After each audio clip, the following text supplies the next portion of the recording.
Hey now, I'm David, and there seems to be a family of seals out there, which means there's probably a lot of fish, some herrings maybe.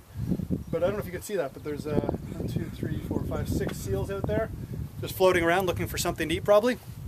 I'm here to talk about the 4th night of our 5-show box set from May of 1977. This show is from May 15th, 1977 in St. Louis, Missouri, and it is a tremendous concert. This is a show, I had this on cassette tape since about 1985, and it blew my mind then, and now that I'm hearing it in the proper quality for the first time, it's blown my mind again. It is a really, and the otter's out there too, spectacular show.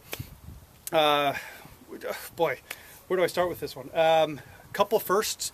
I will say that the Passenger is the first ever Grateful Dead version of Passenger. Always nice to get debuts, and it's played really well for such a song that relies so much on precision. It's played really well. Also first ever Grateful Dead combination of Estimated Prophet into Eyes of the World. They opened the second set with it, but it's really good. Estimated by then had been in the repertoire for a couple of months, since February of 1977, and they played it at I think every show on this tour. And they played it extremely, oh, there's a great blue heron out there too.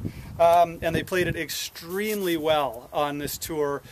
This one goes into Eyes of the World, great version of Eyes of the World, which wasn't played all that often in 1977. It was once it got attached to Estimated Prophet actually, and became part of the repertoire, Estimated Eyes.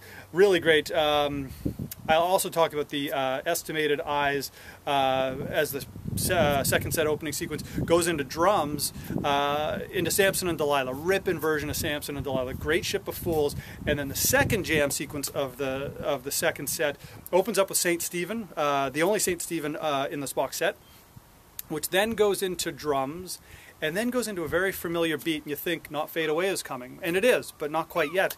The drums goes into Iko Iko, first ever Grateful Dead performance of Iko Iko. Very cool, just out of nowhere.